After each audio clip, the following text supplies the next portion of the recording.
Welcome to Almost Here, Round the Corner Future Technology podcasts with Richard Jacobs. Future technologies poised to transform our lives for better or worse are the focus of this podcast. Almost here means these technologies are now here and starting to be used, or just around the corner, from Bitcoin to artificial intelligence, 3D printing, blockchain, virtual reality, and more.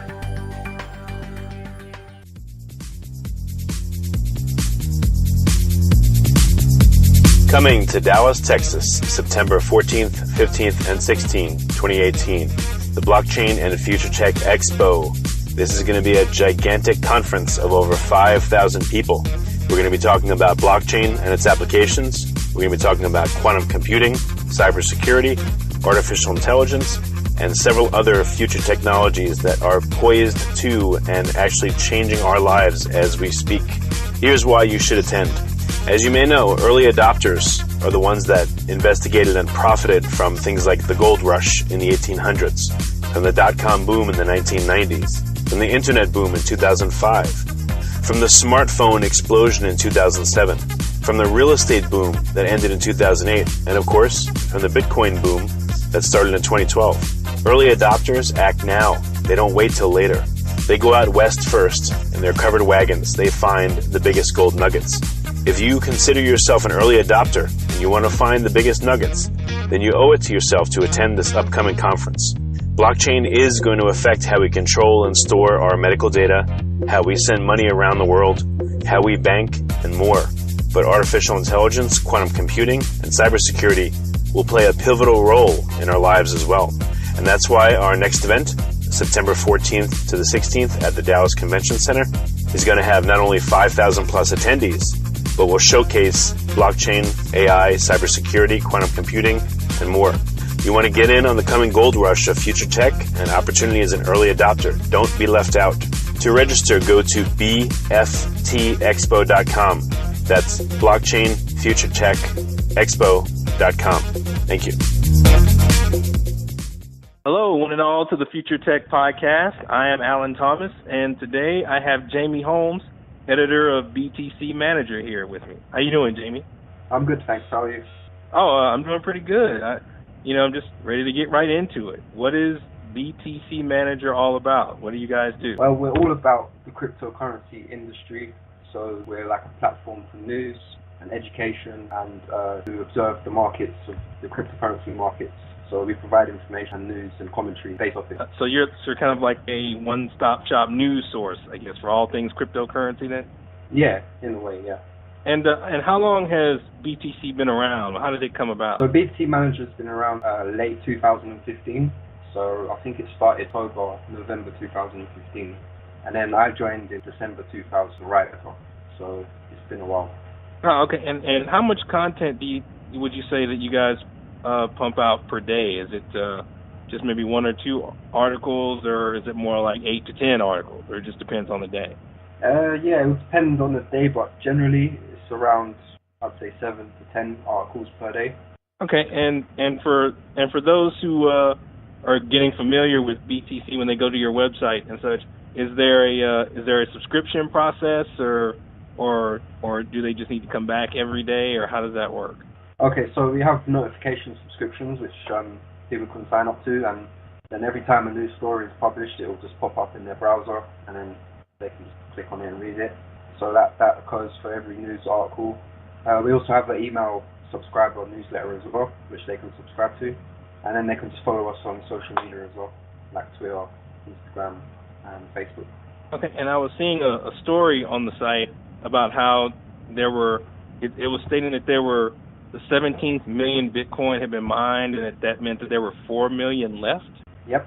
I mean, is that so?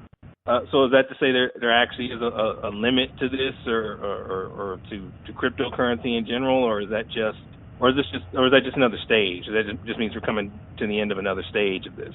Right. So that article was talking about the supply of Bitcoin. So not all cryptocurrencies have a fixed supply, but most of them do, I think. So from the ones I'm aware of, anyway, and so 4 million Bitcoin left, so that means 17 million have been mined in, around 10 years. So the process is going to get harder and harder and harder. And then in the article it actually states that the last, a single Bitcoin will actually take around, well, it's estimated to take around 34 years to mine the last single Bitcoin. So that's just the way that the system's been modeled by Satoshi Nakamoto to mimic the supply of gold, and the fixed supply is what partially gives it its value.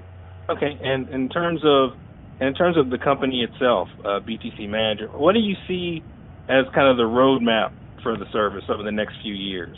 Like, where are you guys headed?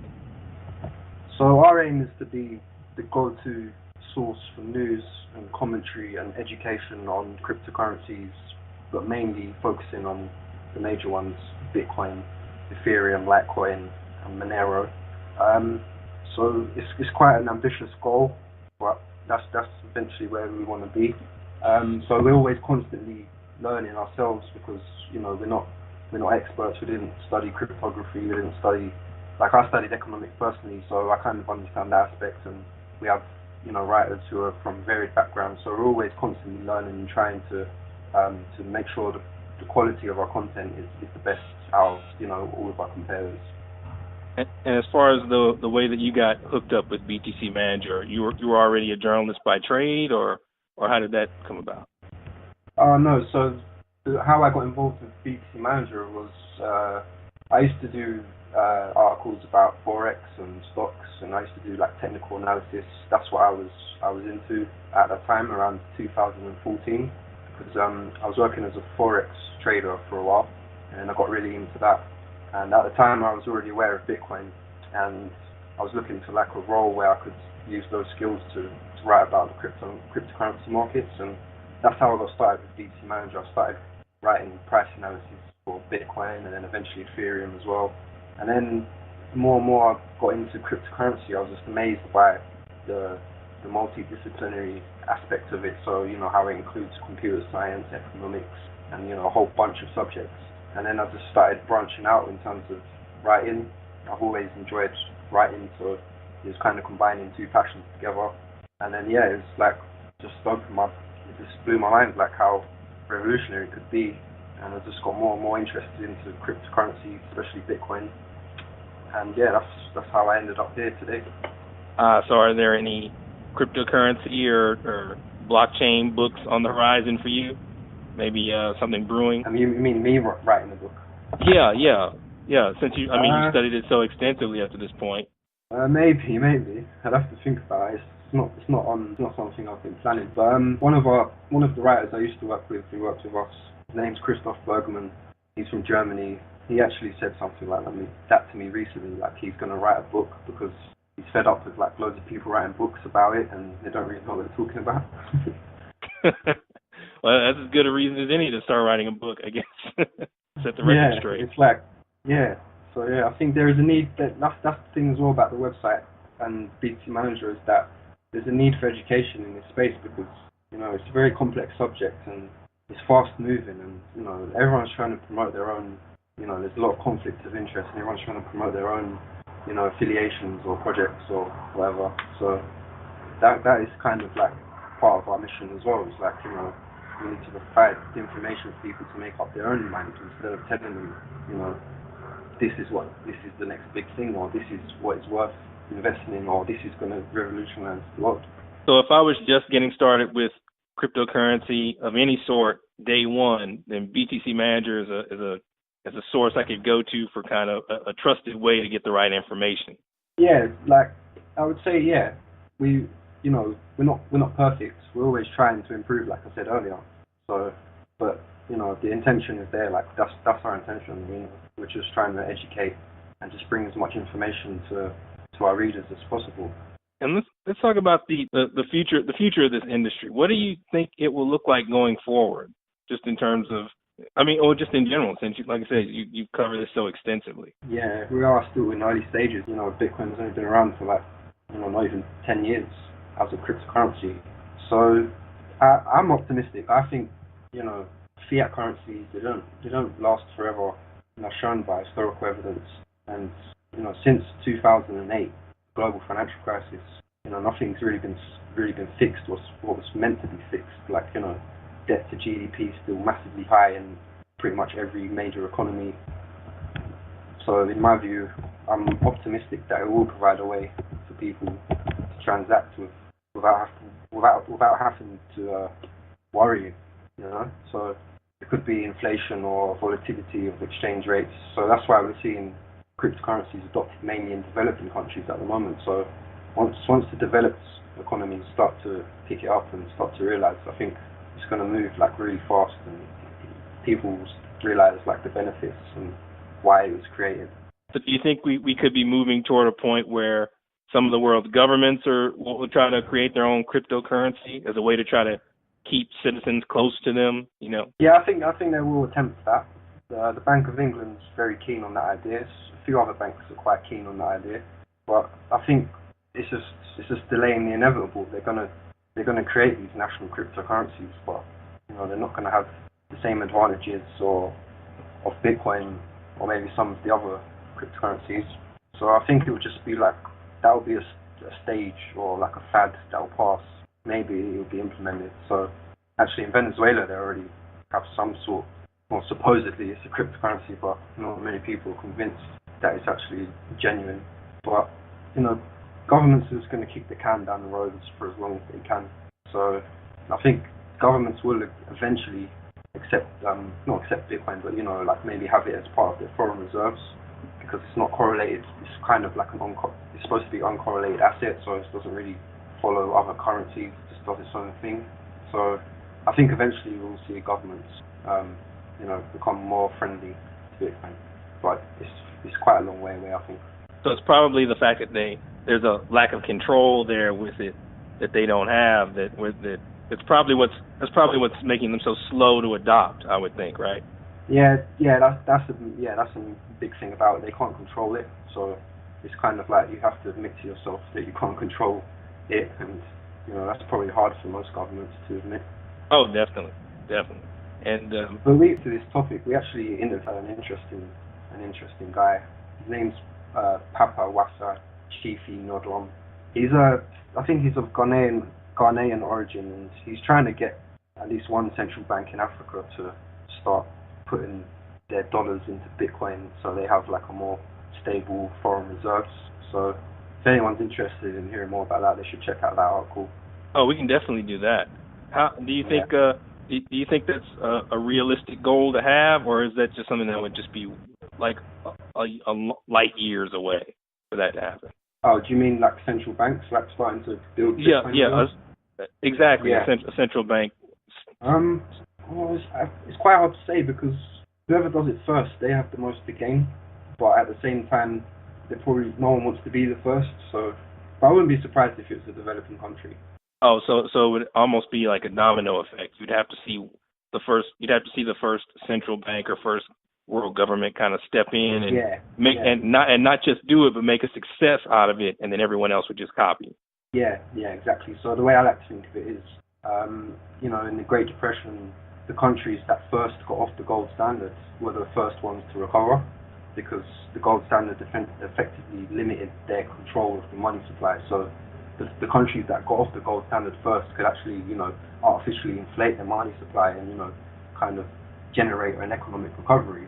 So the way I see it is like, it's like an opposite kind of situation. The first country to adopt Bitcoin will be the first country to kind of leave this traditional economy behind, and all, you know, the debt and all the, you know, the adverse effects that go with it. They're going to leave it behind. So it's kind of like a reverse situation, if you get what I mean.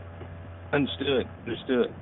And for those who are listening to this, who are going to be new to BTC Manager, what's the one big takeaway about BTC Manager that you want our listeners to get from this interview? The one big takeaway would be that we're not you know, affiliated or controlled by any parent company. Like, you know, we have other cryptocurrency media outlets that have a conflict of interest, and I would say our conflict of interest, there is none really, because the team allows the writers to have freedom to write about what they want.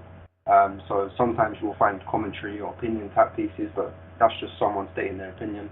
Most of the time it will be informative and factual, and not really like, you know, taking a side. And the other main thing would be the educational aspect. So on our guide section, we have various subsections where people can learn more about cryptocurrency. So we have Crypto Encyclopedia, which goes through different cryptocurrencies and, you know, the technology behind it, and just breaking it down for people to understand. Like we have a glossary as well, so people can just find out the meanings of all these kind of new words that are being thrown around.